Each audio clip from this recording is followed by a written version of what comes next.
بسم الله الرحمن الرحیم. السلام علیکم. زم اجازه حسین تاسو کوربا د ولسی خبري یو نوې اپیزوډ سره تاسو په خدمت کې حاضر یم. ګرانو کتونکو د وړاندې پروګرام د فیډبیک او د حوصله افزایی لپاره تاسو ډېر مننه. ګرانو کتونکو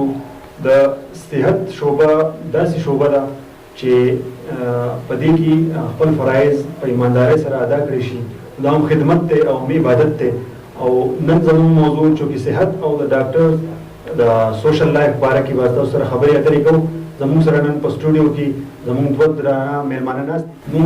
دواړو میلمنو سره په دې موضوع باندې نن بحث کوو. زموږ اولنی میلمه زموږ سره چې کوم په سټوډیو کې ناست دی جناب ډاکټر محمد سلیمان صاحب، تاسو ته موږ پروګرام کې هرکلی وایو. مننه. زموږ دویم میلمه زموږ سره په سټوډیو کې چې ناست دی جناب ډاکټر اقبال حسین صاحب، تاسو ته هم په پروګرام کې هرکلی وایو. تاسو ډېره مننه. د پروګرام آغاز کوو خو موږ اصل کې د اولنی تپوس به دا وکړو بنیادي چې اصل کې د هیلث ډې څه شی او د دې ډیفینیشن سره دا موږ ته ووایه کتونکو ته. السلام علیکم. تاسو د ایم پی نیوز ډېره زیاته مننه چې تاسو موږ دلته رابللي یو. د صحت په باره کې تاسو تپوس وکړو د ډیفینیشن. نو د صحت نړیواله اداره چې ده WHO هغوی د دې ډیفینیشن داسې کوي چې it is the state of physical, mental and social well-being چې یو انسان طبعي طور، دماغي طور او سماجي طور صحتمند وي. طبعي طور دا چې د هغه تبه، ټوخی، بلډ پریشر، شوګر، وجود کې څه مسلې دي چې دا حلي جسماني بیماری. دماغي طور چې د هغه نفسیاتي صحت برابري او سماجي دا چې د معاشرې لپاره یو ښه بنیاد وي چې معاشرې ته نقصان نه رسوي. دا درې واړه خبرې پکې نو د WHO مطابق هغه یو صحتمند انسان دی. که چېرې دې کې کمی نو په نوره دنیا کې هغوی ته د علاج ضرورت وي او دوی صحتمند نه وي. زموږ دویم تپوس ډاکټر صاحب تاسو نه دا دی چې د عام ولس دا یو پرسپشن دی د ډاکټر متعلق چې ډاکټران صاحبان چې دي نو بس مطلب دا همني ماشین دي او لگژریس لایف تیرې او عیش عشرت والا خو پر سکون او مزید بس که مزید ور ډاکټر سړي دي. خو موږ وایو چې نه، عام ولس ته خو صرف د ډاکټر د ژوند دا یو پهلو ښکاره دی. موږ وایو چې نن د دې پروګرام په وساتت سره د ډاکټر د ژوند دا بل پهلو هم موږ د خلکو ته وښیو چې یاره د ډاکټر په ژوند کې ستړي څومره ده، محنت څومره دی، خدمت څومره دی او د ډاکټر په ژوند کې څومره قرباني ډاکټر ورکوي د خپل فیملی په حواله سره، د خپل فرایض ادا کولو په حواله. السلام علیکم.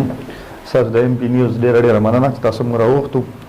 تاسو چې کوم سوال وکړو چې د ډاکټر پرسپشن د عام خلکو لپاره، نو دا په حقیقت کې ډېره ګرانه خبره ده. اول دا چې ډاکټر چې کوم مرحلونه تېرېږي نو د 10 نه والا په هغې کې ښه نمبرې راویستل، بیا 12 APC چې موږ ورته وایو هغه کول، د هغې نه پس بیا په MBBS کې داخله، بیا ترو آوټ دا سبق د هغې نه پس چې MBBS پاس کړي د هغې نه پس هاوس جاب دی. هاوس جاب کې بیا 24 اور ډیوټیانې، د هغې نه پس بیا پریکټیکل لایف ته چې پریکټیکل لایف ته راشي نو په هسپتال کې ډیوټي، د ډیوټۍ نه پس کور ته راتلل. چې کور ته راشي نو کور ته رارسېدلی نه وي، بهر نه اواز وشي یاره ډاکټر صاحب راپاڅئ. د هغې باوجود هغه د خلکو ته خپل سروسز ورکوي. چا دغه کار اپریشیټ نه کو. مطلب چې د ډاکټر ژوند ډېر ګران دی،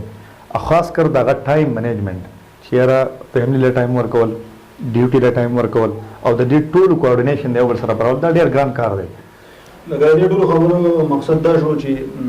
په ظاهره چې کوم د ډاکټر د عیش عشرت او د سکون ژوند ښکاري، اصل کې هغه داسې دی نه، اصل کې د ذمهواریانو او د قربانیانو ډک ژوند دی. بالکل تاسو څنګه دا خبره وکړه دا همدغه شان ده، ځکه چې ډاکټر هم دغه شان دی، عام خلکو په شان یو انسان دی. خو ظاهري صرف هغه دا دی چې یاره هغه به دی چې کپړه به یې ښایي، ګاډی به ورسره وي او په هغې کې به هغه خپل ډیوټۍ له راځي. خو چې نور وګورئ د خلکو سره کمپیریزن وکړئ نو په نه عام خلکو او په ډاکټر کې هېڅ فرق نشته. خو د هغه صرف ریسپانسبلیټیز سیوا دي. کنسیډر کوي نه. بل د عام خلکو دا ایکسپیکټیشن ډېر زیات دي چې یاره مطلب زه په کم ټایم ورشم دی ډاکټر صاحب له چې دی ما ته 100% حاضري. خو ایکچولی داسې ګرانه ده ځکه چې د ټایم مینجمنټ چې دی که نه او د ډیوټي، فیملی او د کلي په دې درې واړو کې چې دا برابرې دا ډېره ګرانه خبره وي. بالکل جدا خبره. خانجي یو پوښتنه ما دا کوله چې موږ که 10-15 کاله شاته وګورو نو یو عام یو عموما اکثریت دا پرسپشن د خلکو چې یاره کم کسان د 40 سال نه عمر سیوا شي نو عموما دوی ته بلډ پریشر شوګر یا هارت اٹیک دا مسایل دوی ته راځي نو نن سبا کوم وګورو نو د 25 نه د 35 سال عمر کې د کسانو ته دا مسایل خپه زیاتره ممکن دي د عمر کسانو ته دا مسایل راځي نو آیا دا اولنې پرسپشن غلطو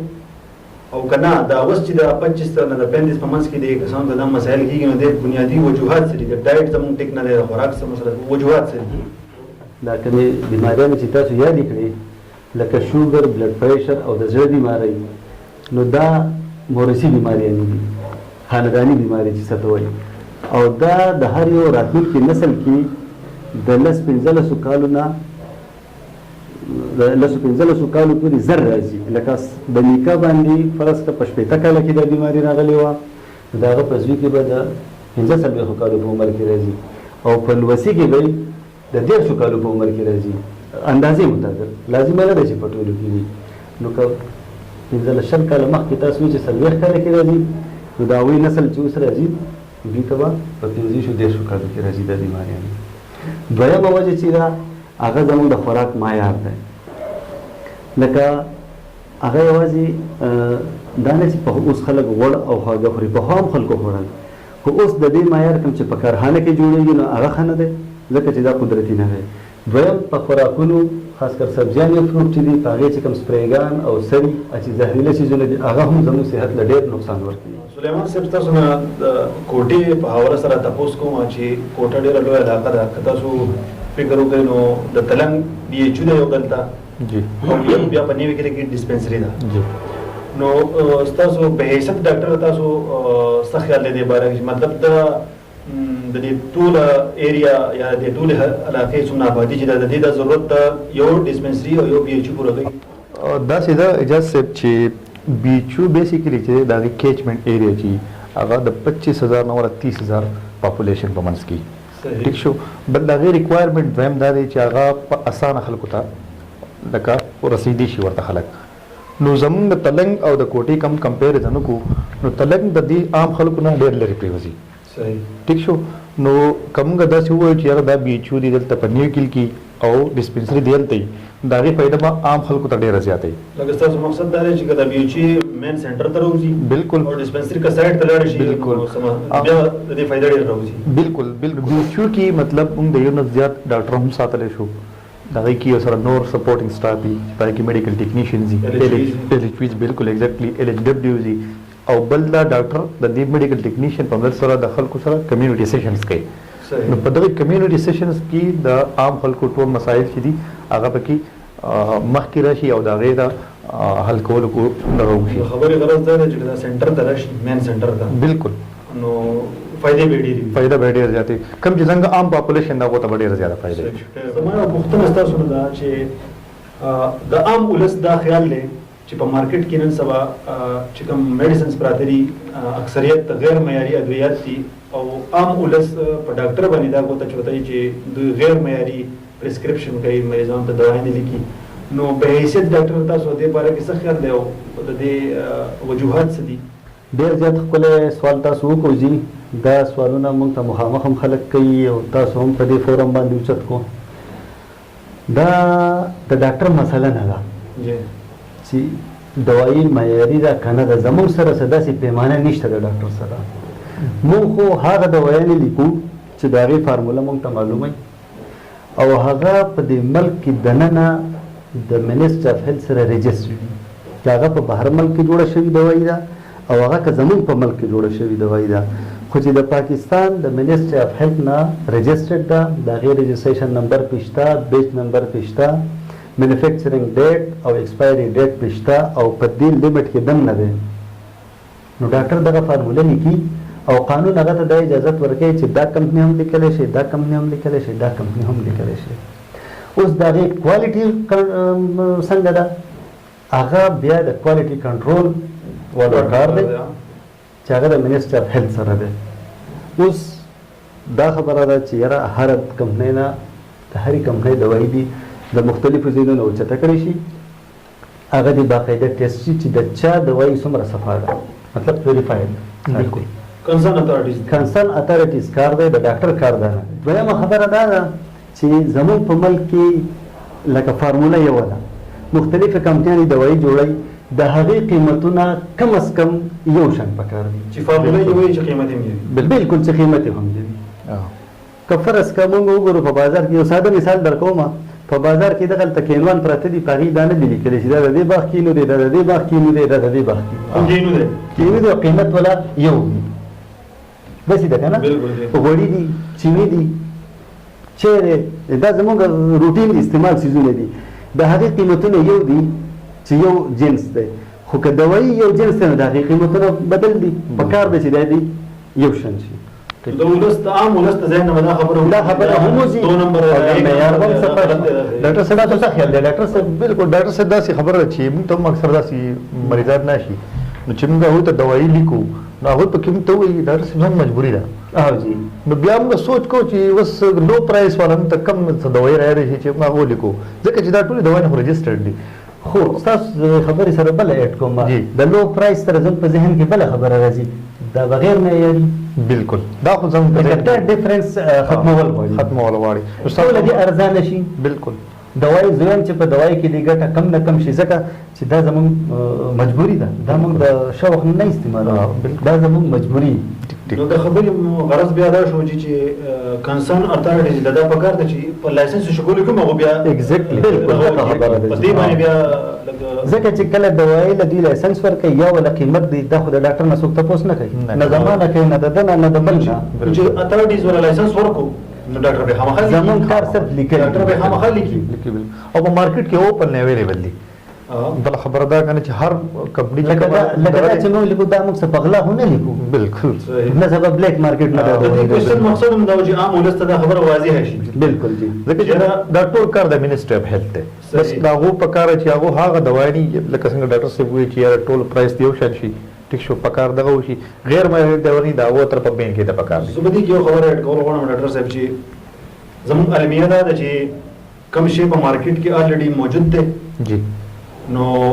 موږ په هغې باندې پابندي یا د تنقید خبره کوو، خو د دې پروډکشن د کوم ځای نه کېږي، د دې سپلای د کوم ځای نه کېږي، موږ د هغې د مخنیوي خبره نه کوو. بالکل. نو مین پوینټ دا دی چې دا اتھارټیز ته پکار ده چې د هغه ځای نه د مخنیوي وکړي. بالکل ټیک شو. چې مهرباني زما یو پوښتنه ده او زه په هغې باندې ستاسو دواړو ډاکټرانو صاحبانو اوپینین اخیستل غواړم، او دا یو حقیقت دی چې د ډاکټر سوشل لایف تقریبا په نیش حسابي. بالکل. نو آیا د دې بیزي شیډول وجه ده او که د دې نور څه وجوهات هم شته؟ جیسے بالکل تاسو صحیح وې، یو خو بیزي شیډول دی چې یاره ډاکټر هارډ ورک دی، دا کار ډېر زیات دی. بل دا مخکې به داسې وه چې یاره کچا به ډېر کار وکړو چې ماښام به ستړی کور ته رالو نو بیټک کې به کېناستو، حجره کې به کېناستو، جومات کې به د خلکو سره میلاو شو، مونځ او دستي، هغه کې به د خلکو سره دغه انټریکشن راتلو. هغه انټریکشن نن سبا تقریبا ختم دی، ځکه چې حجره نشته، اوس بیټکونه کې اوس نن سبا څوک نه کېني، نو د خلکو سره دغه سوشل انټریکشن بالکل نشته. بالکل د خبرې سره اتفاق دی. حاجي تاسو دا خو سلیمان صاحب ډېره زیاته ښکلې خبره وکړله د دې حجرې جومات نه. جومات خو خیر اوسم آباد دی، خو حجره بیټک تقریبا ختم دي، او دا یوازې زموږ د ډاکټرانو نه بلکې زموږ ټول سوشل سیټ اپ چې دی هغه ډېر زیات افیکټ شوی دی د دې د لاسه چې د کله نه د حجرې او د بیټک سیستم ختم شوی دی. خو یو بله وجه هم ده، خو زموږ د ډاکټرانو نه علاوه پسې لږ مخکې لاړ شم، نن سبا دې بل شي ورن کړی دی. څه شی دی؟ موبایل. هر سړی په دې سیس کې لګیا دی او هر سړی تقریبا ان سوشل شوی دی. په میډیا باندې خدای شته، خو دا دی چې د دې سره سره دا خو مې د خندا خبرې ورسره هم وکړې او ټیک هم دي، خو ډاکټران صاحبان وخت د سر نه داسې دي. که د چا په کور کې غم شوی موږ لاسنیوي له هم لاړ شو نو هغه خپل مړی هېري، په معذرت سره دا خبره کوم، خو دا تپوس کوي په دې ځای مې درد څه چلو کوم او ګولۍ مې خوړلې اوس چلو کوم، یېرېږي هم په دې بعضې سوشل ګیدرینګ نه. بالکل دا یو حقیقت دی، او دا یو ځل بیا په معذرت سره تاسو خفګان سره به نه اخلئ دا خبره. انګلیش خو دا ډاکټران چې دي که نه دا هم موږ د دې نورو خلکو سره یو شان خلک یو